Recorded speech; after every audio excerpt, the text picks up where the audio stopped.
En un momento que estábamos ahí, yo recordé como los vampiros. Me pareció que en varias películas había visto que cuando un personaje se hacía vampiro, como que se le exacerbaban los sentidos y no lo podía evitar. En ese momento yo sentía eso. Entonces yo podía ver el techo casi que encima.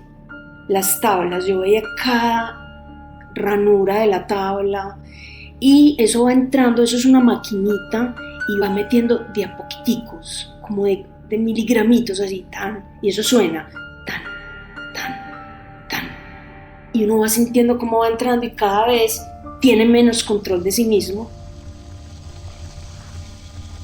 Los pensamientos son hiper rápidos, o sea, son como por una autopista de luces, de muchas luces, de colores, y los pensamientos van así. Incluso yo veía que mis pensamientos me sobrepasaban y se iban, como corriendo así, y yo trataba como de alcanzarlos y no podía, mi cerebro estaba como a 1000, y hubo un momento en que sentí como que yo no podía respirar, como que la respiración que uno la da por sentada, pero yo sentía que mis pulmones se habían como colapsado así, se habían quedado quietos y no podía respirar, y en ese momento ya los niveles de ketamina estaban bajando. Entonces yo sentí que yo pude mirar así, no me podía mover, pero sí pude mover los ojos, y le dije a la doctora, yo me voy a morir, ¿cierto?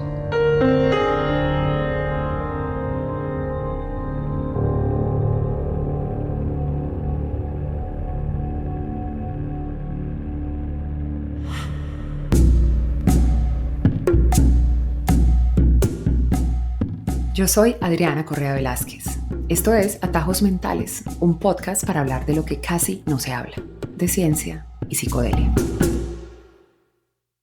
La persona que acaban de escuchar describía así los efectos de una infusión de ketamina, una sustancia que supuso un cambio radical en la enfermedad mental que sufría. Una amiga, de una amiga, de una amiga, me contó su caso, me dio su contacto y después de hablar con ella por teléfono fui a verla a su casa en el campo. Yo llegué allí buscando una historia sobre este anestésico que, en dosis bajas, produce efectos alucinógenos y terapéuticos. Ella me devolvió una lección sobre lo que significa concretamente querer vivir a toda costa. Yo ya me voy para mi guardería, yo tengo amigos, yo hago pijamadas. Yo tengo una vida. Estamos en las afueras de Medellín, en una especie de aislamiento voluntario donde esta mujer de 51 años, pelo corto, oscuro y ojos marrones, a la que llamaremos Virginia, vive con su padre y sus perros desde que renunció a su trabajo. Mamás que no podemos, pues, mire.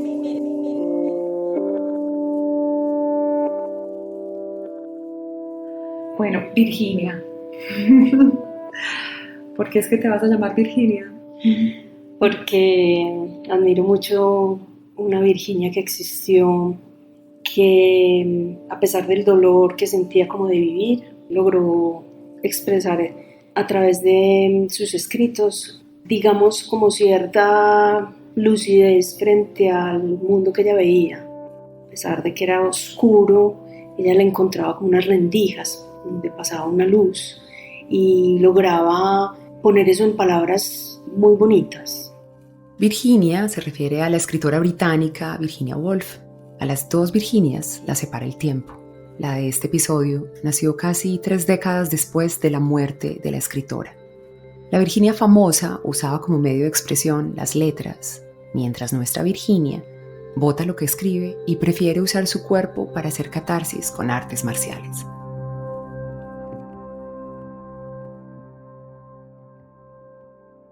Lo que conecta a las dos Virginias es un diagnóstico, una enfermedad mental que la británica nunca llegó a conocer. A ella la diagnosticaron sus biógrafos después de muerta con un trastorno bipolar. A la nuestra, a la de este relato, hace más de una década le dijeron que lo suyo era depresión. Hace 15 años, Virginia pasó por uno de los momentos más críticos de su enfermedad.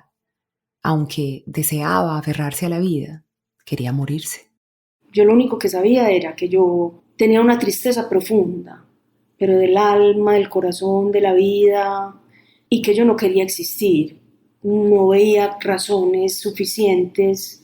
Yo me cuestionaba todo el día, pensaba que biológicamente incluso a lo mejor esa era una manera de cómo la selección natural iba descartando, así como lo hacía con otras especies. En nuestra especie pues había de pronto una conciencia de que uno no era apto para la vida y entonces que uno no debería pues estar aquí.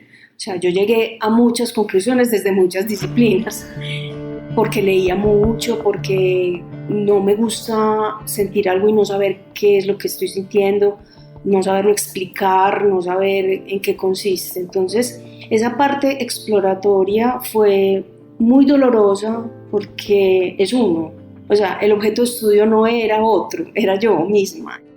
En ese momento, Virginia tenía 37 años. Le dijeron que su depresión era refractaria, es decir, que los medicamentos antidepresivos no le hacían efecto, lo que le pasa a una tercera parte de la población que sufre de depresión. Entonces le sugirieron que tendría que emplear otras terapias más fuertes. Cuando yo estuve ya en un momento muy, muy malo de mi enfermedad, se tomó la decisión de que llegara a un tratamiento que es común, que le ayuda a muchas personas, que hay personas que se lo hacen incluso cada 8 días, yo no sabía. Van, entran a la clínica, les ponen una anestesia general y le dan a uno un electroshock de 15 segundos, 16 segundos, le ponen un protector bucal y ya lo dejan a uno en una sala donde uno se tiene que despertar de la anestesia general. Escucharon bien, terapia de electrochoques, un tratamiento que todavía existe, se usa.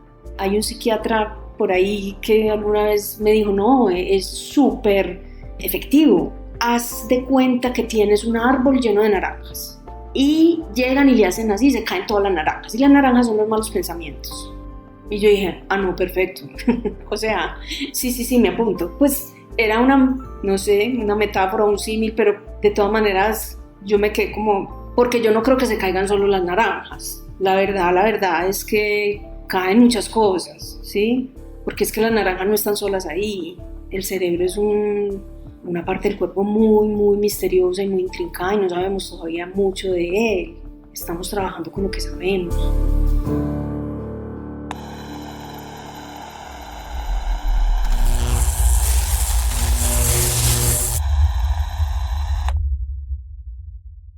Los electrochoques ya tienen más de 90 años. Nacieron cuando observaron que algunos pacientes con esquizofrenia tenían mejoras después de sufrir epilepsias. Entonces usaron electrochoques para inducirlas. Primero probaron en animales, y aunque muchos murieron, rápidamente pasaron a humanos. A mí nunca me ha ido muy bien con la anestesia general, entonces yo me despertaba más maluca, muy indispuesta, vomitando, y yo pensaba, bueno, estoy haciendo esto por la vida. Todavía no sé por cuál vida, pero la vida en general, pues por no maltratar a mi familia, porque uno sí piensa en ellos, uno piensa si yo de pronto no estoy, ellos van a sufrir. Yo quería luchar, porque yo sé que hay gente que se cansa de luchar y me parece que también es válido. Me parece que es un derecho que tenemos todos de decidir con qué calidad de vida queremos vivir. Y yo quería luchar y yo seguía y ahí están las fotos y los recuerdos de mi familia acompañándome, yo con mi vestidito azulito y pues el disfracito que le ponen a uno en el hospital. Virginia quería vivir y por eso dijo que sí 10 veces. 10 veces a que le pusieran la batita azul, 10 veces a entrar en una especie de quirófano, 10 veces a que le pusieran anestesia general, 10 veces a que le pusieran electrodos en el cuero cabelludo, 10 veces a que le inyectaran un relajante muscular para evitar lesiones por la descarga como fracturas o luxaciones, 10 veces a que le pusieran un protector bucal, 10 veces a que le dieran una descarga eléctrica de 85 a 110 voltios.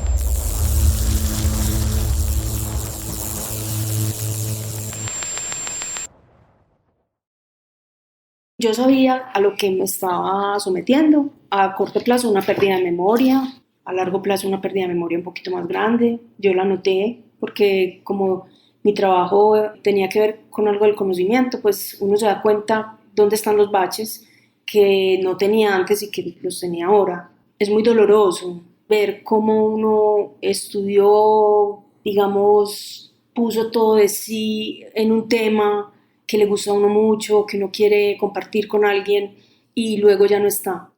Esos efectos secundarios de los que está hablando Virginia son los que impulsan un movimiento en el mundo que busca la prohibición de los electrochoques o terapia electroconvulsiva.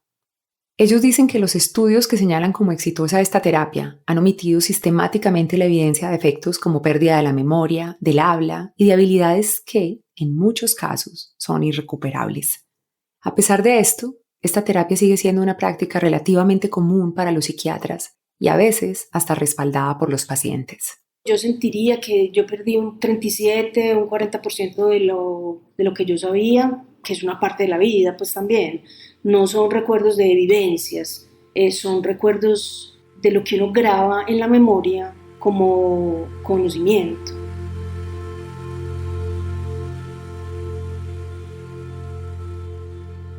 Para recuperarse de la terapia electroconvulsiva, Virginia, a sus 37 años, tuvo que estudiar de nuevo, hacer un esfuerzo por volver a aprender conceptos que antes sabía y desaparecieron, trabajar y hacer parte del sistema, como ella misma lo llamaba. Disfrutó de un efecto que, como los antidepresivos, se disolvería con el tiempo. Hasta que no pudo más y renunció. Dijo que ya no podía disfrazarse más. Yo me desmoroné. Yo no sabía quién era. Yo no sabía cómo expresarme, cómo hablar. Yo no sabía cómo mirar. Me sentí muy extraña y estaba muy sola porque no recibí apoyo en ese momento. Muchas personas a mi alrededor no entendían qué pasaba porque, claro, no sabían qué pasaba detrás. Y entonces cuando la gente te dice, pero ¿cómo se te ocurre que te vas a salir del trabajo? Y más en plena pandemia, y tú tienes trabajo. Para renunciar, hizo terapia cognitiva durante 1 año y medio. Y te dan trabajo. O sea, que yo renuncié y me decían, no, mira, hagamos esto, ¿qué quieres, qué necesitas? O sea, mi trabajo era apreciado y yo tenía que decir que no porque era sobrevivir en ese momento. Entonces, sin decir por qué, aduciendo pues razones personales, me fui. Y entonces, como se esfumó digamos, como ese personaje que yo tenía, quedé yo, como se dice coloquialmente, en bola, pues o sea, sin nada puesto. Yo era tapándome y no sabía para dónde coger. Entonces mi psiquiatra vio, o sea, él vivió el proceso porque fue un proceso súper doloroso. En todos estos años, desde que la dejamos a sus 37, Virginia alternó varios medicamentos psiquiátricos para mantenerse, pero los efectos secundarios de esas drogas empezaron a ser insoportables. Mareos, dolores de cabeza, malestar permanente. Sintió que su cuerpo ya no aguantaba más. Entonces su psiquiatra le habló de la ketamina. Bueno, entonces él me dijo, mira, yo te voy a contar una historia. Él me dijo, yo tengo una paciente que llega de Bogotá y llega de Bogotá en medio de un tratamiento que aquí ya lo están haciendo, pero nadie sabe porque como no está aprobado por el Ministerio de Salud y todos esos papeleos, pues no es público realmente. Pero no te estoy diciendo porque él sabe que yo soy un poquito rígida en eso. O sea, no es ilegal, no estamos haciendo nada malo, no te estoy poniendo en riesgo, pues porque yo soy muy estricta con eso. Entonces me dijo, mira, ¿por qué no hablas? Hablas con esta niña y hablas con la médica que lo hace, ¿cierto? Una anestesióloga. Eso se llama una infusión de ketamina, te voy a pasar esta y esta literatura, lee con calma y me dices si te gustaría probar, ¿cierto? Y lo que Virginia leyó decía, 2 puntos. La ketamina o keta, también conocida por muchos como tranquilizante para caballos, es una sustancia que los médicos usan desde los años 60 como anestésico. También se filtró en las fiestas de música electrónica o raves, en donde es conocida como Special K, un tributo al agujero K y a la sensación que narran los usuarios de irse lejos, muy lejos del cuerpo cuando la consumen. Pero para el mundo médico, la sorpresa llegó en el año 2000 con los resultados de un estudio de la Universidad de Yale que fueron confirmados en 2006. La administración intravenosa de la sustancia producía efectos antidepresivos inmediatos, especialmente en la depresión resistente a los tratamientos. Esto, en contraste con los antidepresivos disponibles, que requieren de varias semanas para surtir efecto, convierte a la ketamina en una alternativa para disipar los pensamientos suicidas en tiempo récord, para las personas que no pueden esperar. Virginia leyó, estudió y dijo que sí. Entonces fueron a su casa una anestesióloga y una enfermera, equipadas con monitores para vigilar sus signos vitales mientras le aplicaban la infusión intravenosa de ketamina. Y esto fue lo que pasó.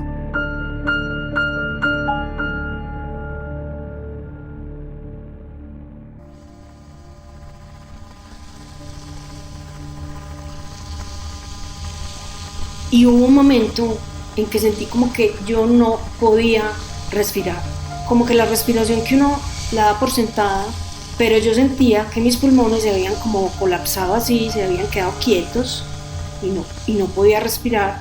Y en ese momento ya los niveles de ketamina estaban bajando, entonces yo sentí que yo pude mirar así, no me podía mover, pero sí pude mover los ojos y le dije a la doctora, yo me voy a morir, ¿cierto?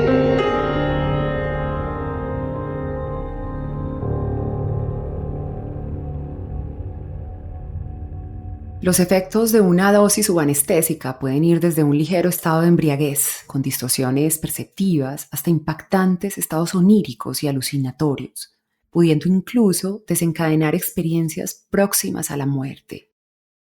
Y esto último fue lo que le pasó a Virginia, en su cuarto, con su hermana presente, la enfermera y la anestesióloga. Pensó, como yo cuando tomé yagé, que se iba a morir. Pero lo que no pasó en ese cuarto es lo que pasa en centros privados de Estados Unidos, donde ya se administra la ketamina como antidepresivo. Allí siempre se sigue un protocolo, como el aconsejado por la Asociación Multidisciplinaria de Estudios Psicodélicos, MAPS por sus siglas en inglés. Ese protocolo insiste en la importancia del set and setting, como se dice en inglés, que en español quiere decir el estado mental y el entorno. Ese estado mental se refiere a lo que una persona trae antes de la experiencia, sus motivos, su intención, las creencias, junto con el estado físico, emocional y cognitivo. Para preparar a los pacientes hay un trabajo anterior en el que los alientan a reflexionar, llevar un diario, discutir con amigos, el psicólogo o el psiquiatra sobre el objetivo que tienen o lo que quieren lograr con las infusiones. El entorno, en cambio, se refiere al sitio donde tendrá lugar la experiencia. Esto incluye al equipo de atención médica y al terapeuta. Y en el entorno, a los pacientes les ponen una mascarilla, olores, audífonos y música para acompañar la experiencia.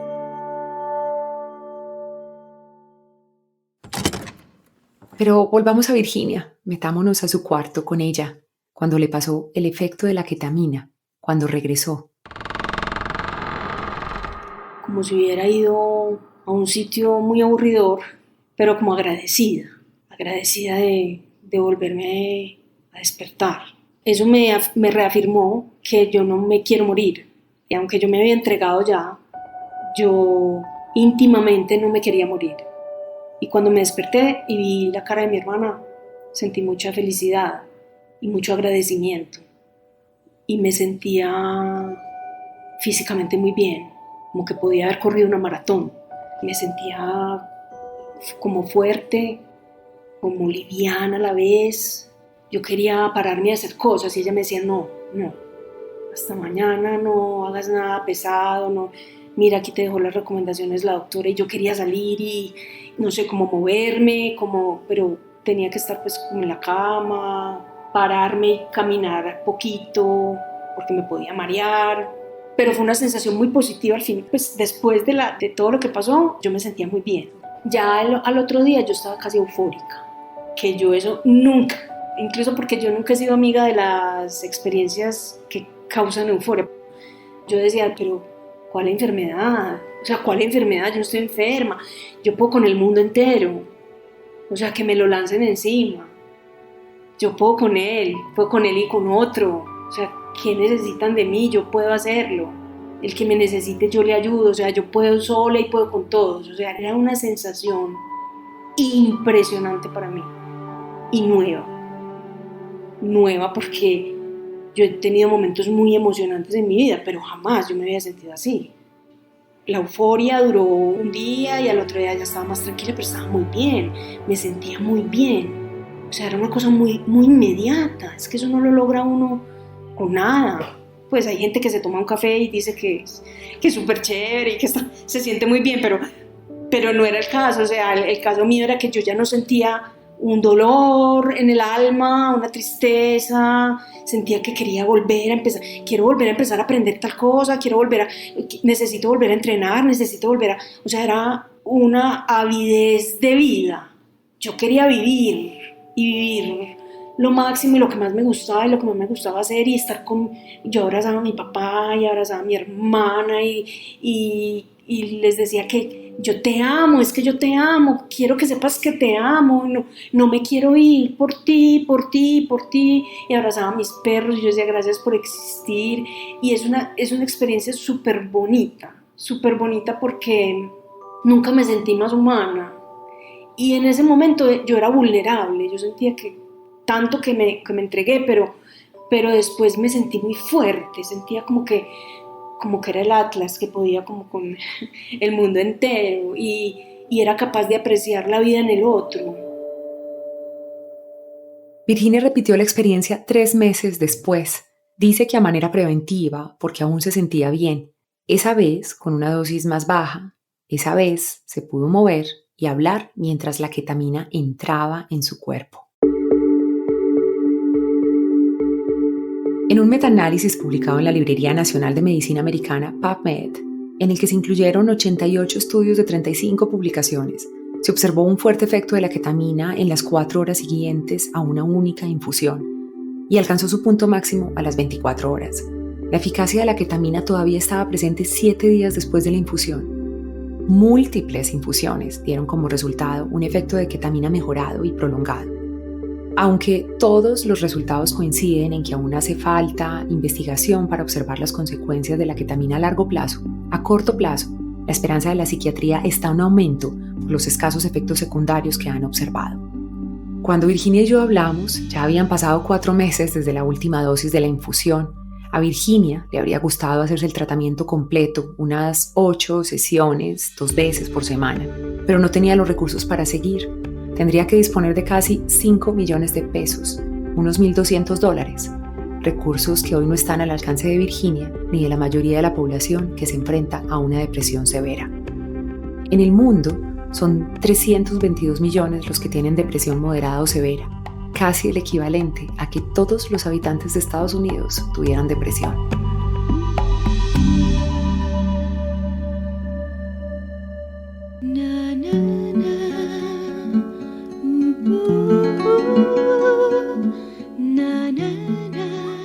Hoy Virginia tiene 51 años, vive en las afueras de Medellín en una especie de aislamiento voluntario.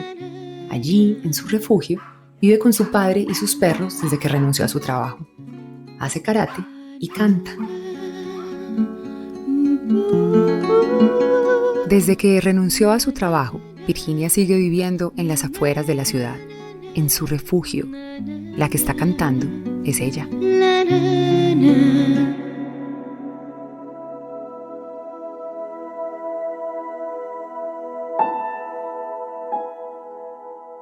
Antes de despedirnos le hice 2 preguntas a Virginia.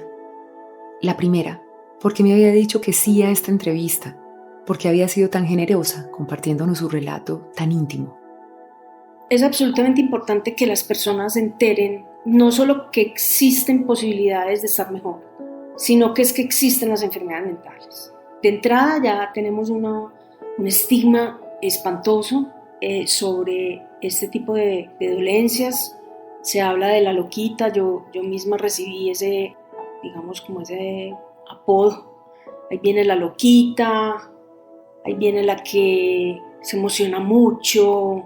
Hay unos parámetros en la sociedad, no sabría decirte si es solo en la nuestra o es una cosa global, pero siento que hay otras sociedades que son un poco como más libres de sentir y de hablar y de expresarse. Siento que nosotros somos muy duros con el otro.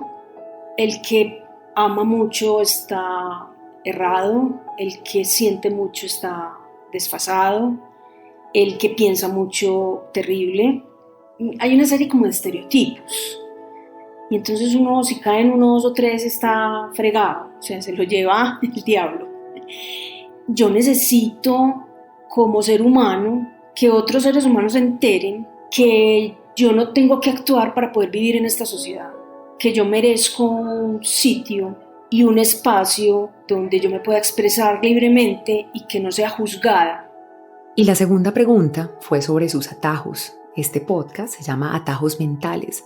Entonces le pregunté a Virginia qué hacía para sentirse mejor cuando estaba atorada, cuando quería alcanzar una meta o simplemente cuando quería sentirse mejor. Ella me habló de la meditación, de la naturaleza y luego dijo esto.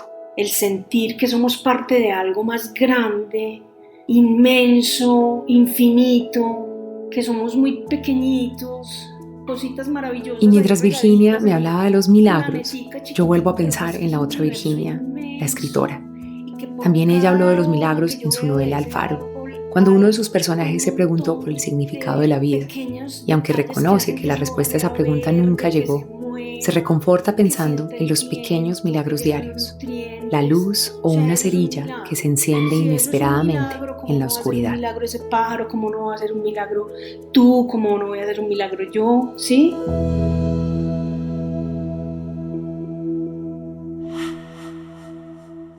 Este espacio está diseñado para entretener e informar.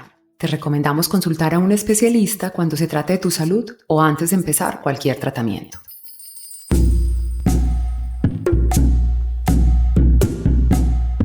Acabas de escuchar el episodio 2 de la primera temporada de Atajos Mentales. Este podcast lo hago con las productoras Acorde y True Story. Lo que escucharon fue escrito, creado y narrado por mí, Adriana Correa Velázquez. Álvaro de Cózar y Lorena Vega son mis asesores de contenido editorial. Nuestro diseñador y mezclador de sonido es Giancarlo Vega. La música que escucharon fue hecha por Daniel Correa. En la producción ejecutiva, Luis Sarmiento y Pilar Sayans.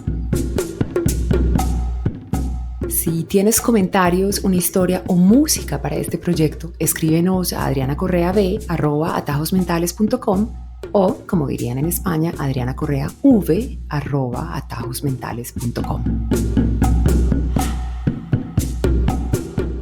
En nuestro próximo episodio vamos a hablar con Alejandro Gaviria, ex candidato a la presidencia de Colombia, ex ministro de Salud. Con Alejandro vamos a hablar de su experiencia con el LSD, un ácido, una sustancia psicodélica a la que llegó para dar coherencia al libro que escribía.